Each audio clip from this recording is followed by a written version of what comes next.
നമസ്കാരം.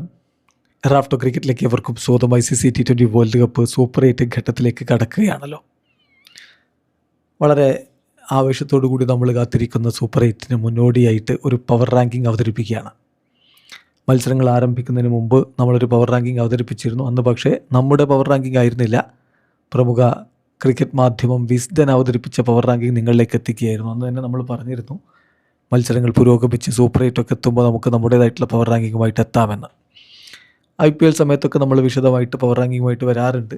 നിങ്ങൾ വലിയ സപ്പോർട്ട് നൽകാറുമുണ്ട്. ചിലർക്ക് ഇഷ്ടപ്പെടും, ചിലർക്ക് ഇഷ്ടപ്പെടില്ല. അതൊക്കെ ക്രിക്കറ്റ് പ്രേമികൾക്ക് അവരവരുടെ ഇഷ്ടമാണല്ലോ.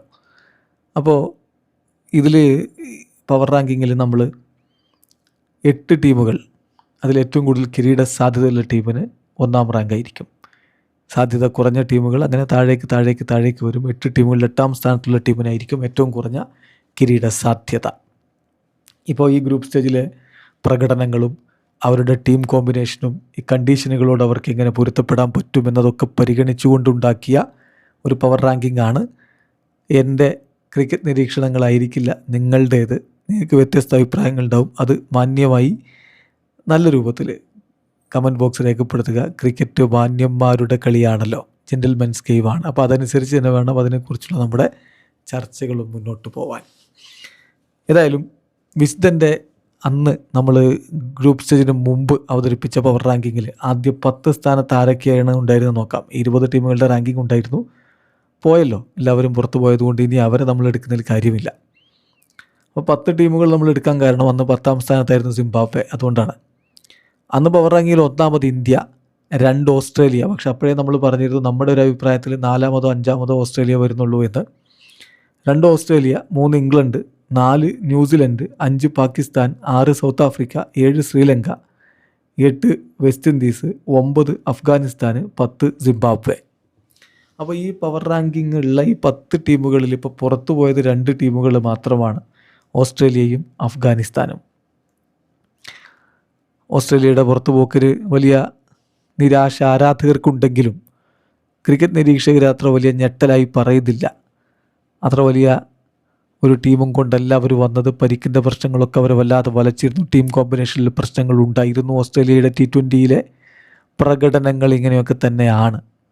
അതേസമയം ഏകദിനത്തിൽ, ടെസ്റ്റിൽ അവർ മറ്റാർക്കും പിടികൊടുക്കാത്ത വിധത്തിൽ തന്നെയാണ് ഇപ്പോഴും ഉള്ളത്. അപ്പോൾ അതുകൊണ്ട് നമ്മളിനി അവരെക്കുറിച്ച് അങ്ങനെ വിശകലനം ചെയ്യുന്നതിൽ അർത്ഥമില്ല. അഫ്ഗാൻ ആ സൂപ്പർ ഓവറിൽ സൗത്ത് ആഫ്രിക്കയോട് വീണ് പോയത് അവർക്ക് തിരിച്ചടിയായിട്ടുണ്ട്.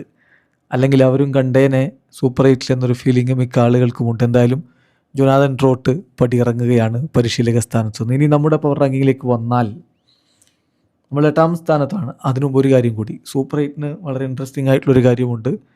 പ്രീ ടൂർണമെൻറ്റ് സീഡിങ് ആയതുകൊണ്ട് ഇപ്പോൾ സംഭവിച്ചത് എന്താണെന്ന് വെച്ചാൽ, ഗ്രൂപ്പിൽ 1ാം സ്ഥാനത്ത് ഫിനിഷ് ചെയ്ത ടീമുകളെല്ലാം കൂടി സൂപ്പർ 8ൽ ഒരു ഗ്രൂപ്പിലാണ്. അതായത് ഇന്ത്യയും സിംബാബ്വെയും വെസ്റ്റ് ഇൻഡീസും സൗത്ത് ആഫ്രിക്കയും ഒരു ഗ്രുപ്പിൽ. ഗ്രൂപ്പ് സ്റ്റേജിൽ 2ാം സ്ഥാനത്ത് ഫിനിഷ് ചെയ്ത ടീമുകളെല്ലാം കൂടി സൂപ്പർ 8ലും മറ്റൊരു ഗ്രൂപ്പിലും. അതായത് പാകിസ്ഥാൻ, ശ്രീലങ്ക, ഇംഗ്ലണ്ട്, ന്യൂസിലാൻഡ് ടീമുകൾ മറ്റൊരു ഗ്രൂപ്പിലും. പിന്നെ ഓരോ ഗ്രൂപ്പിൽ നിന്നും, അതായത് സൂപ്പർ 8ലെ ഓരോ ഗ്രൂപ്പിൽ നിന്നും 2 ടീമുകൾ വീതമാണ് സെമി ഫൈനലിന് യോഗ്യത നേടുന്നത്. ബാക്കി നമുക്ക് സൂപ്പർ 8 കഴിഞ്ഞതിന് ശേഷമുള്ള പവർ റാങ്കിങ്ങിൽ വിശദമായിട്ട് പറയാം. ഏതായാലും ഇപ്പോൾ നമ്മൾ പവർ റാങ്കിങ്ങിലേക്ക് കടക്കുകയാണ്. 8ാം സ്ഥാനത്ത് നമ്മൾ പവർ റാങ്കിങ്ങിൽ ഏറ്റവും കുറഞ്ഞ കിരീട സാധ്യത കാണുന്നത് സിംബാബ്വെക്കാണ്.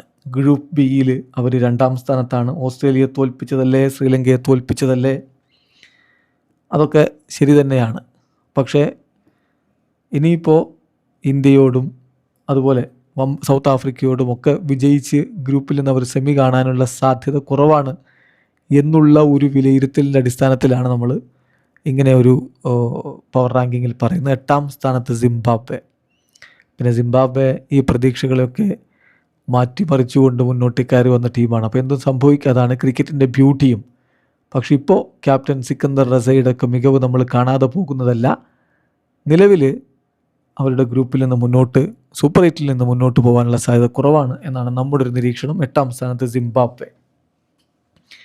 7ാം സ്ഥാനത്ത് ഇംഗ്ലണ്ട്. അത് അത്ര നല്ല റാങ്കിങ് അല്ല എന്ന് മിക്കവരും പറയാം.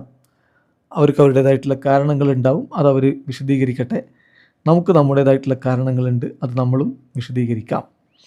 ഇംഗ്ലണ്ട് ശരിയാണ്, മികച്ച ബാറ്റിംഗ് നിരയുള്ള പവർ ഹൗസ് എന്ന് പറയാവുന്ന പവർ ഹിറ്റേഴ്സ് ഉള്ള ടീമാണ്. പക്ഷേ അതിനൊത്ത പ്രകടനം ഈ കണ്ടീഷനിൽ അവർ നടത്തുന്നുണ്ടോ? 2023 ഏകദിന വേൾഡ് കപ്പിലും ഇതുപോലെ പവർ പാക്കഡ് ടീമുമായിട്ട് വന്നിട്ട് ഈ കണ്ടീഷൻ ഇന്ത്യയിൽ പൊരുത്തപ്പെടാൻ പറ്റാതെ അവർ വീണു പോയതാണ്. ഇനിയിപ്പോൾ അവർ സൂപ്പർ 8 കളിക്കുന്നത് ശ്രീലങ്കയിലാണ്.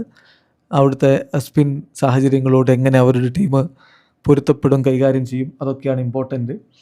ഇവിടെ ഇപ്പോൾ അവർ നേപ്പാളിനോട് ജയിച്ചത് 4 റൺസിനായിരുന്നു. ശരിയാണ്, വെസ്റ്റ് ഇൻഡീസിനെതിരെയുള്ള മത്സരത്തിൽ അവർ പരാജയപ്പെടുകയും ചെയ്തിട്ടുണ്ട് എന്നുള്ളത് നോക്കണം. പിന്നെ അവർ ജയിച്ചത് സ്കോട്ട്ലൻഡിനെതിരെയാണ്. അതിനുശേഷം ഇറ്റലിക്കെതിരെ അത്ര ഗംഭീര വിജയം എന്ന് പറയാൻ പറ്റില്ല, നന്നായിട്ട് പൊരുതിയിട്ടുണ്ട് ഇറ്റലി.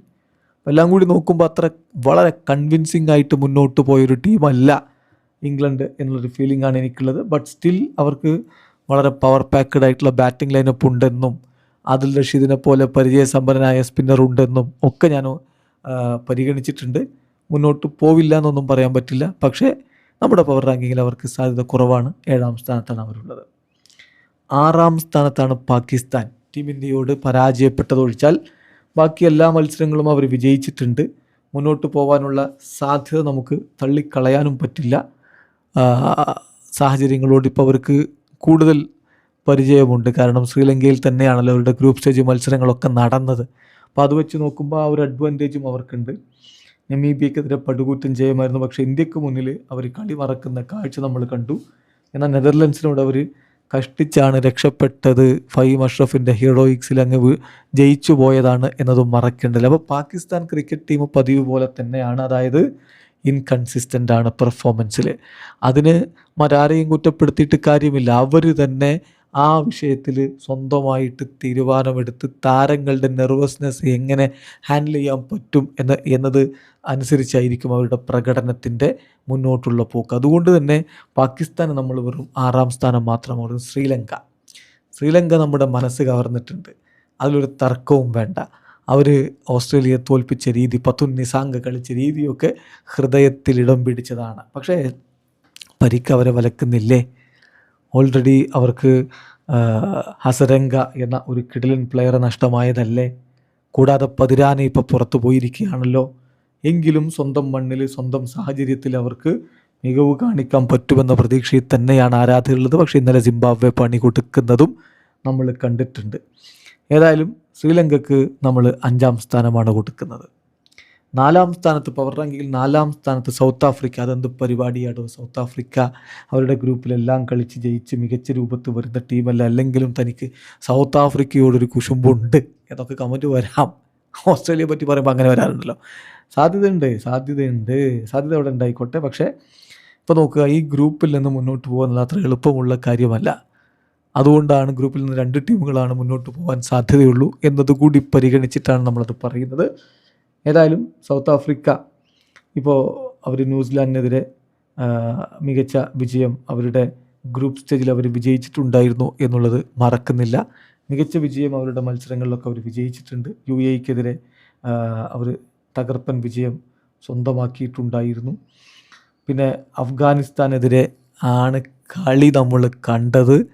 വീണ്ടും സൂപ്പർ ഓവറായി ഒടുവിൽ രക്ഷപ്പെട്ടു പോയി. കാനഡയ്ക്കെതിരെ മികച്ച വിജയമാണ് അവർ നേടിയിട്ടുണ്ടായിരുന്നത്. പക്ഷേ ഇവിടെ ഇപ്പോൾ അവരുടെ ഗ്രൂപ്പിൽ എല്ലാ കളിയും ജയിച്ചു വരുമ്പോൾ പോലും ഇന്ത്യ, അതുപോലെ Zimbabwe, west Indies, south Africa, ഇതാണല്ലോ ഗ്രൂപ്പ്. സിംബാബ്വെക്കെതിരെ അവർ അനായാസം വിജയിക്കുമെന്ന് കരുതാം. വിൻഡീസ് പക്ഷേ ഇപ്പോൾ കൈമെയ് മറന്നുള്ളൊരു പോരാട്ടത്തിൽ ഏർപ്പെടുന്ന കാഴ്ചയാണ് നമ്മൾ കാണുന്നത്. കൊണ്ട് അത്ര എളുപ്പമാവില്ല. പിന്നെ നമുക്കറിയാമല്ലോ, ഇന്ത്യയോട് ജയിക്കുക എന്നുള്ളതും അവർക്ക് എളുപ്പമുള്ള കാര്യമല്ല. ഏതായാലും അവരുടെ ടീമിൻ്റെ ശക്തി ഒട്ടും കുറച്ച് കാണുന്നതല്ല. കിരീട സാധ്യതയിൽ 4ാം സ്ഥാനത്ത് സൗത്ത് ആഫ്രിക്ക വരുമ്പോൾ 3ാം സ്ഥാനത്ത് ന്യൂസിലാൻഡിന് അവരുടെ ഗ്രൂപ്പിൽ നിന്ന്, അതായത് പാകിസ്ഥാൻ, ശ്രീലങ്ക, ഇംഗ്ലണ്ട്, ന്യൂസിലാൻഡ്, ഈ ഗ്രൂപ്പിൽ നിന്ന് മുന്നോട്ട് കയറാൻ പറ്റുമെന്നാണ് നമ്മൾ പ്രതീക്ഷിക്കുന്നത്. 3ാം സ്ഥാനത്താണ് ന്യൂസിലാൻഡ് ഉള്ളത്.